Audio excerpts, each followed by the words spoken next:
ICICI prudential mutual funds. दोस्तों ये India का बिगेस्ट म्यूचुअल फंड्स आईपीओ होने जा रहा है। टोटल जो ये आईपीओ है 10,600 करोड़ का आईपीओ है।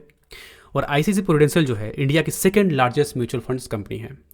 तो हम अपने इस वीडियो में जानेंगे एवरीथिंग, डिटेल्स में डिस्कस करेंगे इस कंपनी के बारे में, कंपनी का रेवेन्यू, कंपनी का ग्रोथ, एवरीथिंग, म्यूचुअल फंड्स का ग्रोथ, अदर कंपनियों के बारे में जानेंगे कि क्या हमें इस कंपनी में बिड करना चाहिए, नहीं करना चाहिए, या फिर अगर इसका एवरीथिंग बढ़िया है तो क्या हमें लॉन्ग टर्म में जाना चाहिए, क्या ये लॉन्ग टर्म में एक म्यूचुअल फंड्स का मल्टी बैगर स्टॉक बन सकता है। एवरीथिंग हम अपने इस वीडियो में डिस्कस करेंगे। तो वीडियो का डिस्कशन शुरू करने से पहले अगर आप हमारे चैनल पर नए हो और अभी तक चैनल को सब्सक्राइब नहीं किया, चैनल को सब्सक्राइब कर ले और बेल आइकन को भी प्रेस कर दे, ताकि फ्यूचर में कोई भी इंपॉर्टेंट वीडियो हम अपने इस चैनल पर डालते हैं ना तो उसका नोटिफिकेशन आपको टाइम मिलता है। क्योंकि ये हमारा नया चैनल है, इससे पहले जो है हमारा ब्राइटेस्ट टेक के नेम से चैनल था, अभी ये ब्राइटेस्ट टेक इन के नाम से आ रहा है। चूँकि वहाँ पर वो चैनल है डेड हो चुका था तो हमने दूसरा चैनल शुरू किया है। तो एवरी वीडियो आपको यहाँ मिलने वाली है हमारे चैनल की। दूसरा है कि दोस्तों हम एनआईसी में रजिस्टर्ड हैं और एएमएफआई रजिस्टर्ड हैं, ठीक है। तो क्या है कि आपको किसी भी म्यूचुअल फंड्स में अगर इन्वेस्टमेंट करना है तो आप हमसे सलाह ले सकते हो। हमको बेटर जो म्यूचुअल फंड्स है वो आपको सजेस्ट कर सकते हैं, क्योंकि म्यूचुअल फंड्स जो बिजनेस है इंडिया में बहुत तेज़ी से ग्रोथ कर रहा है। और ये जो आईपीओ हम डिस्कस करने वाले हैं ये म्यूचुअल फंड से ही रिलेटेड है।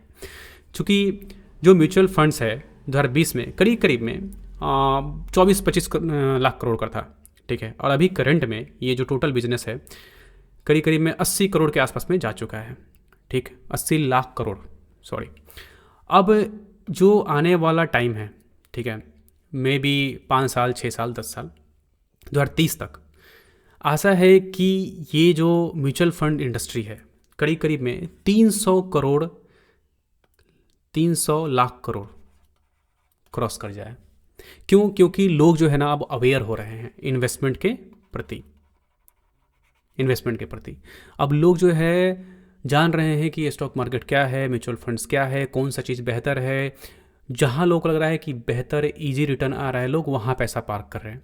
अब म्यूचुअल फंड इंडस्ट्री ऐसी इंडस्ट्री है जहां पे कि बहुत बड़े बड़े रिसर्च एनालिस्ट बैठे हैं, बहुत बड़ी बड़ी कंपनियां हैं, उनके पास में बड़े बड़े टीम हैं जो कि पैसे को वहाँ लगाती हैं जहाँ से कि रिटर्न आ पाए। और उनके पास में बड़ा फंड होता है तो वो फंड को जो है वो डाइवर्स करते हैं। आपको डेट में भी लगाते हैं, इक्विटी में भी लगाते हैं, सारे जगह पे लगाते हैं, जिससे क्या है कि ओवरऑल साल के एंड में आपको आराम से 10% 20% का रिटर्न मिल जाता है बिना रिस्क के, ठीक है। ऐसा नहीं कि रिस्क नहीं है, वहाँ पे रिस्क है बट थोड़ा सा रिस्क कम है।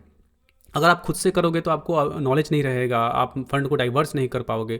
बट वो लोग क्या है कि ऑर्गेनाइज है, पूरी गवर्नमेंट के उनका पर नज़र रहता है, एवरीथिंग उनका टू द पॉइंट रहता है कि कैसे क्या करना है, कैसे क्या इन्वेस्टमेंट करना है। अगर वो पार्क नहीं हो रहा है तो उसमें इन्वेस्टमेंट नहीं करते हैं वो, तो इसीलिए उनका 20-25% रिटर्न आ ही जाता है। अगर जनरली आप जाके देखो जितने म्यूचुअल फंड्स है उसमें कुछ ना कुछ बढ़िया रिटर्न दिया है पिछले कुछ साल में। तो इसीलिए लोग जो है ना ज़्यादा तो जो मनी है वो एएमसी में जो है वो पार्क करने की कोशिश कर रहे हैं और कुछ लोग स्टॉक्स में जाते हैं, ठीक है। तो स्टार्टिंग में अगर कोई बंदा चाह रहा है कि भी वो 20s में है, वो पैसा स्टार्ट करना चाहता है इन्वेस्टमेंट करना, तो वो इसमें म्यूचुअल फंड से स्टार्ट कर सकता है, ठीक है। और उसके बाद में स्टॉक में जा सकता है। तो इसी म्यूचुअल फंड्स की कंपनी का आईपीओ आज लॉन्च हो चुका है और इसी के बारे में हम ये इस वीडियो में टोटल डिस्कस करने वाले हैं। चूँकि ये जो कंपनी है मैंने आपको बताया कि इंडिया की सेकेंड लार्जेस्ट कंपनी है एएमसी में। अब एएमसी में जो फर्स्ट है वो एचडीएफसी बैंक है, ठीक है। एचडीएफसी म्यूचुअल फंड्स वो टॉप में आती है, ठीक है। उसके बाद आईसीआईसीआई का आता है।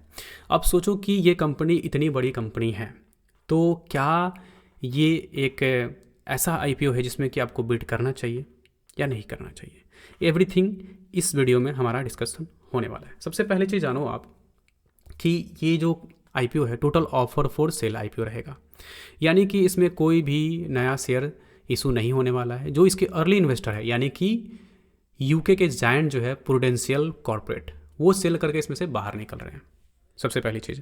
तो टोटल जो पैसा है वो इनको जाने वाला है। ये जो पैसा ये यहाँ रेज कर रहे हैं 10,000 करोड़, वो टोटल इनको जाने वाला है, वो कंपनी को नहीं जाने वाला है। ऑब्वियसली बात है, कंपनी वेल मतलब ऑर्गेनाइज्ड है, वेल पैसे से भरी पड़ी है, तो इसको क्यों चाहिए फंड। डेफिनेटली है, वहाँ से निकलेंगे ये लोग, ऑलरेडी ग्रोथ कर चुकी है। तो मैटर ऑफ द फैक्ट ये है कि क्या ये जो ग्रोथ पिछले कुछ साल में एएमसी में दी है ये आगे भी रहने वाला है। मे बी रहे, क्योंकि जो मैंने आपको बताया कि अभी जो ग्रोथ की ट्रेजेक्ट्री है म्यूचुअल फंड्स के इंडिया में बहुत ज़्यादा है, तो ये ग्रोथ कर सकती है, ठीक है। बशर्ते ये देखना है कि प्राइस बैंड क्या है, क्या हमें ये स्टॉक महंगा मिल रहा है, क्या ये सस्ता मिल रहा है।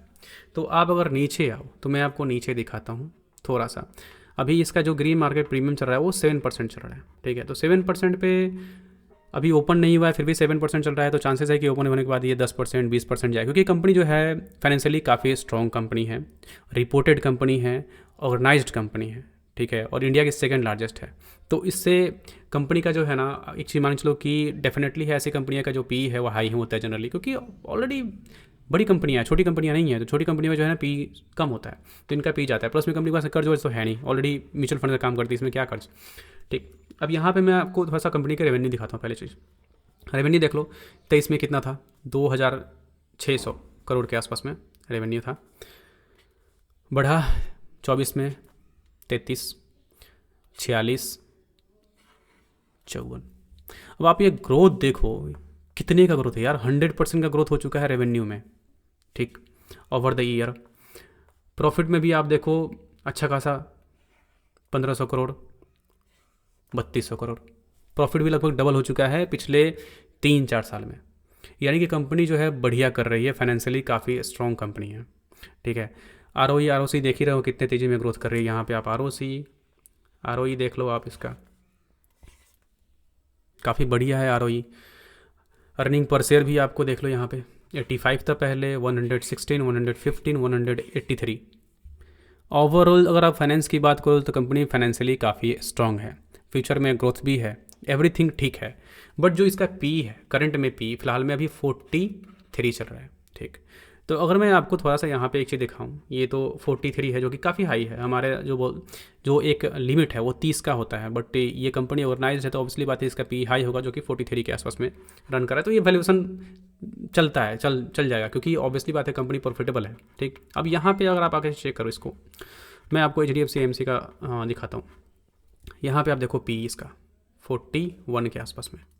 तो जो कंपनी ना वेल ऑर्गेनाइज्ड है, प्रॉफिटेबल कंपनी है, उनका पी तो हाई होगा ही होगा, कम नहीं होगा, ठीक है। और म्यूचुअल फंड इंडस्ट्री काफ़ी तेज़ी में ग्रोथ कर रहा है, आज सबके जुबान पे है म्यूचुअल फंड, और सब म्यूचुअल फंड्स में इन्वेस्टमेंट कर रहे हैं। और अभी इंडिया की जो कितनी बड़ी पॉपुलेशन है आपको पता है अच्छे से, लोग को पैसा चाहिए, लोग का लिविंग स्टैंडर्ड बढ़ रहा है, तो पैसा कहाँ से आएगा, एक जॉब से पैसा तो आ नहीं सकता है ना। इंसान पैसे को डाइवर्स कर रहा है, पैसे को काम पे लगा रहा है, पैसा काम पे कहाँ पे लगेगा, म्यूचुअल फंड से, तो स्टॉक्स में लगेगा। स्टॉक्स में लगेगा, चांसेस है कि आप खुद से करो तो कई बार गलती कर दोगे, बट जो लोग ऑलरेडी प्रोफेशनल्स हैं वो बहुत गलती कम करते हैं, तो वहाँ पर पैसा लोग ज़्यादा लगाने की कोशिश कर रहे हैं, और ये ग्रोथ भी कर रहा है। तो ये यहाँ पे वही चीज़ यहाँ पे आपको शो हो रहा है, जो ये पी आप देख रहे हो। तो इसके बिहाफ पे जाना मेरे हिसाब से जायज़ नहीं है।